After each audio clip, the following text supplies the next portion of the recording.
Hello, ladies and gentlemen. Today we're going to read the abilities for the Small Falcon clan, the Tall Falcon clan, and the Bird Falcon clan. So let's jump right into it. This is the Small Falcon clan ability. During a short or long rest, you can create a number of seeds equal to your ham for the cost of 1 combat point. You can throw any amount of these seeds out to a range of 300 feet, targeting a number of creatures that are all within range equal to your ham. The targeted creatures each take an amount of otherworldly damage upon impact, and at the beginning of each creature's turn equal to 12 or 1d12, and you regain an amount of health and mana points equal to the amount of damage dealt to each creature. At 5th level, this damage is increased to 24 or 2d12. At 10th level, this damage is increased to 36 or 3d12. At 15th level, this damage is increased to 48 or 4d12, and at 20th level this damage is increased to 60 or 6d12. Additionally, this ability counts as an incorporeal strike ability. In addition, any incorporeal creature affected by this ability always takes double the amount of damage. Next is the Tall Falcon clan, and their clan ability is whenever you land a successful unarmed or weapon attack, you gain a +1 in a special pool called your power up pool. This special pool has a maximum of 10 plus ham. Additionally, all unarmed/weapon attacks and damage rolls that you make while you have at least 1 point in your power-up pool gain an amount to that roll equal to the amount that is currently in your power-up pool. In addition, whenever you miss an attack, you gain a -1 in your power-up pool to a minimum of 0. And then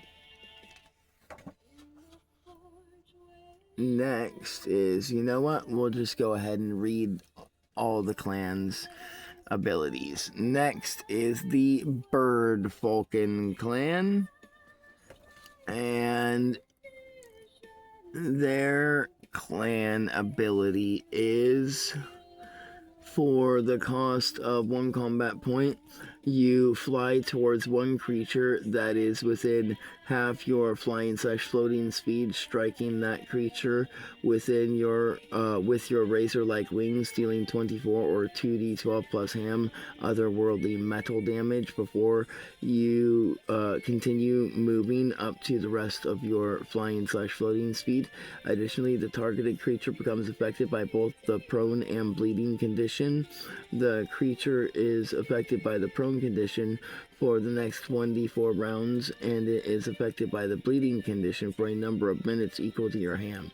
In addition, this ability bypasses a creature's resistance and or immunity to both the prone and bleeding conditions. And then we'll just go ahead and read the last 3 clans as well.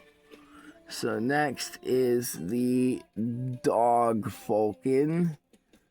There's the Dog Falcon, and their clan ability is for the cost of 1 combat point and 10 mana points, you surround yourself in a protective aura for a number of minutes equal to your ham. While this aura is active, you gain immunity to any 3 damage types and any 3 conditions of your choice.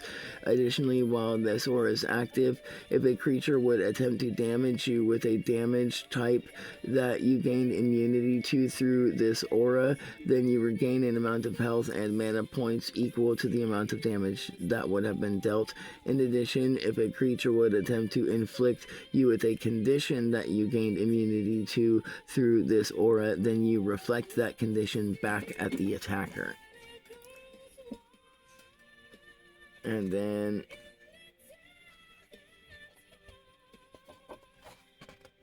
next, these might be the, and then yeah,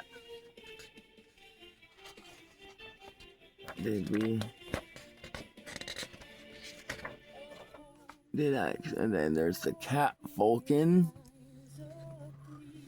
which the Cat Falcon's ability is for the cost of 1 combat point.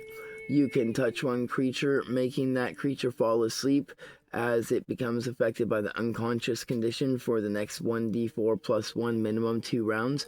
Additionally, at 5th level, the amount of rounds is increased to 2d4 plus 1 minimum 3 rounds. At 10th level, the amount of rounds is increased to 3d4 plus 1 minimum 4 rounds. At 15th level, the amount is increased to 4d4 plus 1 minimum 5 rounds. And at 20th level, the amount is increased to 5d4 plus 1 minimum 6 rounds.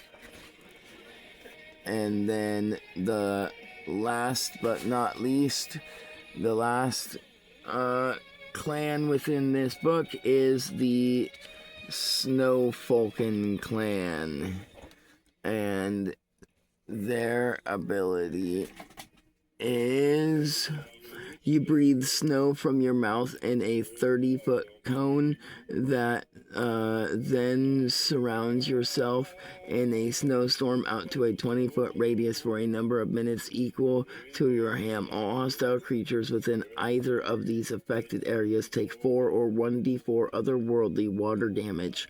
This damage bypasses a creature's resistance and or immunity to water damage.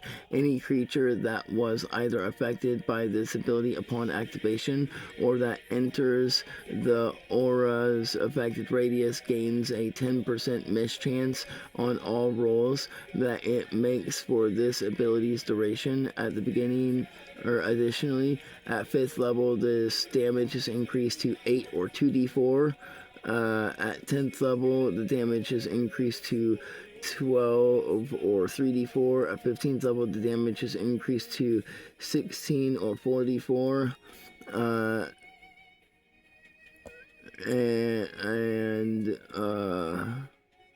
And at 20th level, the damage is increased to 20 or 5d4.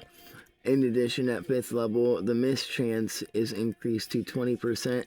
At 10th level, the mischance is increased to 30%. At 15th level, the mischance is increased to 40%. And at 20th level, the mischance is increased to 50%. Thank you all. Like, subscribe, and join us next time for more adventures to come.